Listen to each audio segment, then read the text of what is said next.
అడ్డుకుంటాం మీకు సాధ్యపడుతుంది అంటారా ఇప్పుడున్న కుటుంబ పరిస్థితి ప్రభావంలో? ఇక్కడ నేనేం చూస్తున్నానంటే, నేను ఒక చార్టర్డ్ అకౌంటెంట్‌ని. మేబీ నాకు పార్టీ ఇంకా బలం లేకపోవచ్చు.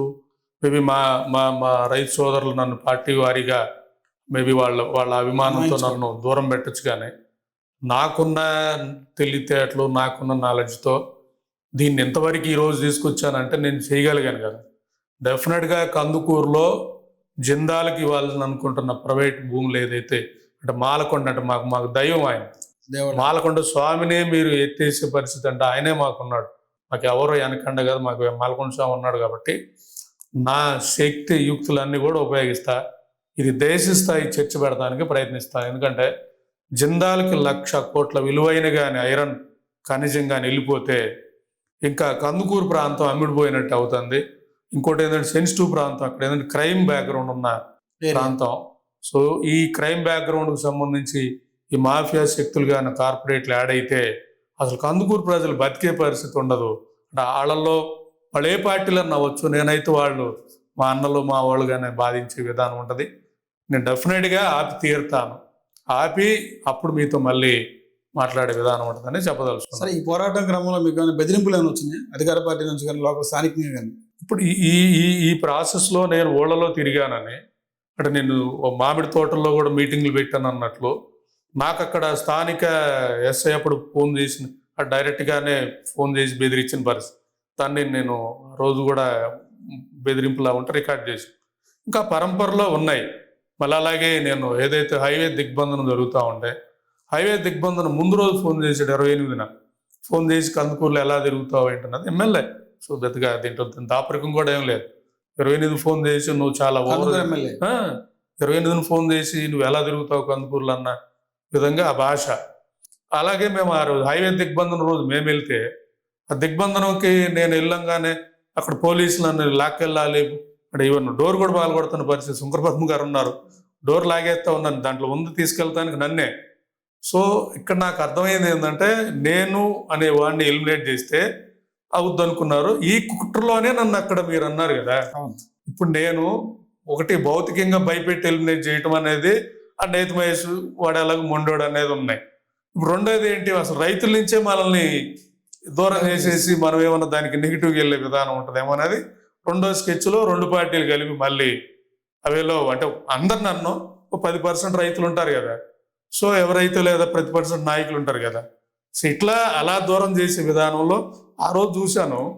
అసలు ఇష్యూ తీసుకొచ్చి ఆడదాకా వచ్చినప్పుడు ఏ పార్టీ మీడియా 2 పార్టీల మీడియా కూడా చిన్న పేరు రాయటానికి కూడా ఇష్టపడలేదంటే, ఆ పేరు రాయిపోయినా పర్లేదు కానీ నేతి మహేశ్వరరావు అన్న పేరు కూడా రాయటానికి ఇష్టపడలేదంటే తెలియగా మళ్ళీ దాని నుంచి నన్ను ఉద్యమాన్ని నుంచి వేరు చేసి మన పర్పస్ మన సర్వైవ్ చేయాలన్నది అలా వెళ్తున్న విధానంలో నేను ఎప్పటికప్పుడు వ్యూహాలు ఉంటాను. కాబట్టి మీరు ఎన్ని వ్యూహాలు వేసినా ఎన్ని ఎత్తులు పై ఎత్తులు వేసినా సో డెఫినెట్గా మీకంటే ఎక్కువే 4 ఆకులు తిన్నోండి. కాబట్టి డెఫినెట్గా బరిలో ఉంటా.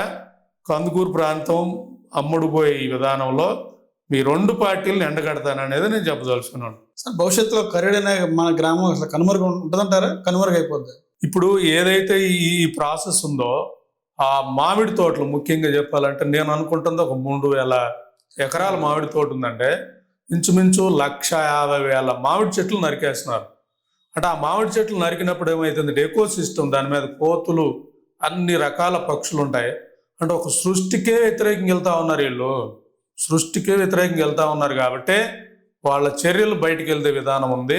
ఇక్కడ నేను చెప్పదలుచుకుంటుంది ఏంటంటే అత్యధికంగా అన్యాయం అవుతున్న విక్టిమ్స్ ఎవరన్నా ఉన్నారంటే కరేడి ప్రాంతంలో దళితులే అంటున్నారు. దళితులు లేదా అసలు భూమి లేని పేద రైతులు వాళ్ళు ఈ ఏదైతే అక్విజిషన్ జరిగే ప్రాసెస్లో నేను ఆల్రెడీ చివరిలో చూశాను.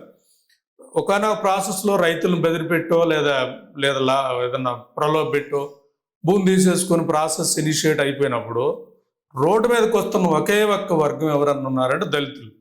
వాళ్ళకి వ్యవసాయం కూలి తప్ప ఏం తెలియదు బాబు. వాళ్ళు అసలు వాళ్ళు బతకలేరు, బయటకు వెళ్ళి కూడా వేరే పని చేయలేరు. వాళ్ళు అసలు బయట కూడా వెళ్ళి బతకలేరు. ఎందుకంటే అక్కడ ఒక కాలనీ ఉంది, మంచి సముద్ర వాతావరణం, హాయిగా బతుకుతారు. అక్కడ వ్యవసాయం పని చేసుకుంటాడు, రోజు మార్నింగ్ వెళ్ళి హ్యాపీగా ఉంటాడు. వ్యవసాయం పని లేని వదిలిపేసినప్పుడు వాళ్ళు ఎక్కడ బతకాలి? మేము చూస్తూ ఉన్నాం. ప్రకాశం జిల్లా నుంచి బ్యాక్ వ్యవసాయం లేక ఇక్కడ విజయవాడ కృష్ణలంకకు వచ్చి కృష్ణలంకలో 300 రూపాయల కూలి కోసం ఇక్కడ ఏదైతే ప్రకాశం వారి దగ్గర నుంచో మీరు చూస్తూ ఉంటారు చాలా మంది మహిళలు పాపం ఆ లిఫ్ట్ ఇవ్వండి, ఆ లిఫ్ట్ ఇవ్వండి అడిగే మహిళలందరూ మా అక్కలు మా వాళ్ళందరూ వాళ్ళు వెళ్ళే విధానం ఇక్కడ తాడేపల్లి అక్కడ దగ్గర 300 వాళ్ళకి వచ్చేది. 300లో 50 రూపాయలు ఇటుకే పోతాయి ఆటో కానీ పడిగాపులు కాస్తూ ఉంటారు ఎవరన్నా బస్సు లేదన్నా లిఫ్ట్ ఇస్తారా అని. అంటే నేను ఏమంటుంది మా కరేడు ప్రాంతం తాలూకు భూమి లేని దళితులు వీళ్ళందరూ వచ్చి ఇక్కడ మళ్ళీ ఈ సిటీల్లో వలసగా బతకాలా? ఇక్కడ ఈ సిటీలో ఇదేం అభివృద్ధి అంటున్నా? అంటే ప్రశాంతంగా ఊళ్ళలో గ్రామాభివృద్ధులు బతికే వాళ్ళని నువ్వు అభివృద్ధి పేరుతో తీసేసి వాళ్ళని విజయవాడో లేదా హైదరాబాదో చెన్నయో వాళ్ళకి శారీరక జీవితాలతో బతకాల. సో ఇది కదా నేను చెప్తా ఉంది. అభివృద్ధి అంటే సమగ్ర అభివృద్ధే కదా. నువ్వు చెప్పే అభివృద్ధి అంటే 10% స్కిల్ ఉన్న సాఫ్ట్వేర్ ఇంజనీర్లు, 10% స్కిల్ ఉన్న మెకానికల్ ఇంజనీర్లు వీళ్ళు కాదు కదా. అంటే ప్రభుత్వం ఈ ఏలో చర్చించాలి కదా. అంటే మీ వేళ ఆలోచించట్లేదంటే ఒకటి కుట్రకోణం ఉంది, రెండోది తెలియకుండా అన్నా ఉండాల్సింది అనేది నేను చెప్పదలుచుకుంటున్నాను. అంటే అభివృద్ధికి మీరు వ్యతిరేకమా? నేను ఎప్పుడు కూడా చెప్తుంది అభివృద్ధి చేయమని. అభివృద్ధి అంటే మీ డెఫినేషన్ ఏంటంటే గ్రామాభివృద్ధి లేకుండా చేసే అభివృద్ధి అనేది కాదు. నేను చెప్తా ఉంది ఇప్పుడు కరేడు ఉంది, చుట్టుపక్కల గ్రామాలు ఉన్నాయి. ఆ ఉపాధి వ్యవసాయం ఉపాధి మీద చాలా మంది బతుకుతా ఉన్నారు. అక్కడ రైతు కూలీలు బతుకుతున్నారు, మార్కెటింగ్ వాళ్ళు బతుకుతున్నారు, మామిడి తోటలు ఉన్నాయి. ఆ మామిడి తోటల వల్ల ఎంతమంది బతుకుతా ఉన్నారు. ఇప్పుడు మీరు చెప్పే వీటి వల్ల ఇంత ఉపాధి పోయి మీరు చెప్పే ఉద్యోగాలు మొత్తం కలిపి 1000 ఉద్యోగాలు కూడా లేకపోతే ఆ ఉద్యోగాలు వచ్చేవాళ్ళు కూడా ఈ కెమికల్ ఇంజనీరో, మెకానికల్ ఇంజనీరో, లేదా ఎలక్ట్రానిక్స్ ఇంజనీరో, లేదా ఏదన్నా డిగ్రీ అయిపోయినాడో, అందరూ డిగ్రీ అయిపోయిన వాళ్ళు ఉంటారా? ఊళ్ళలో ఉన్న వాళ్ళందరూ పాపం వాళ్ళు వ్యవసాయం చేసే వాళ్ళందరూ డిగ్రీ లేక చదువు అబ్బిన వాళ్ళే కదా. అంటే చదువు అబ్బిన వాళ్ళు వ్యవసాయం చేస్తుంటే అంటే రైతు బతకబడలేదా? రైతుకు సంబంధించిన స్కిల్ సంబంధించిన వాళ్ళు బతకబడలేదా? అంటే మీరు వెళ్ళే విధానం 24 గంటలు ఏంటంటే వ్యవసాయం బలేదు, సో ఓన్లీ టాబ్లెట్లు మీకు బతుకుతారా?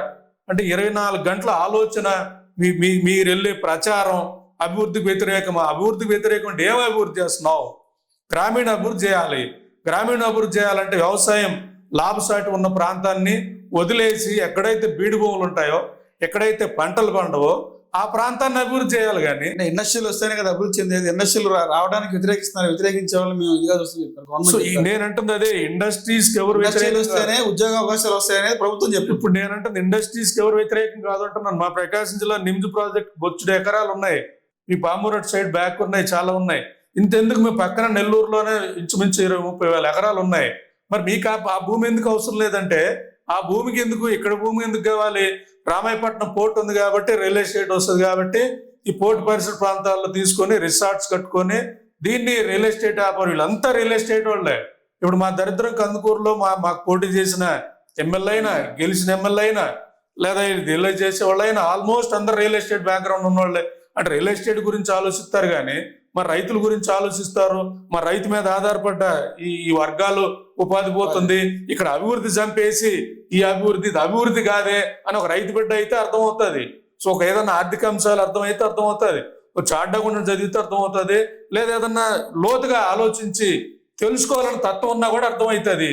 ఏమీ తెలియకుండా ఆయన అభివృద్ధి చెప్పాడు చంద్రబాబు నాయుడు గారు, అలాగే లోకేష్ బాబు గారు అభివృద్ధి చెప్పారు, నేను అభివృద్ధి చేస్తానని మా రైతుల భూములన్నీ కొట్టేసి మా వాళ్ళని గజిబిజి చేసేసి వాళ్ళంతా పక్క రాష్ట్రాల్లో పక్క దేశాల్లో వలస వెళ్ళిపోయింటే మీ ఉద్దేశంలో అభివృద్ధి అంటే గ్రామంలో 10 మంది సాఫ్ట్వేర్ ఇంజనీర్లు అమెరికా వెళ్ళి ఫోటో తీసి పెడితే అభివృద్ధి అయిపోయారు, బాబు గారు అభివృద్ధి చేశారు. మరి 90% ఎవరు?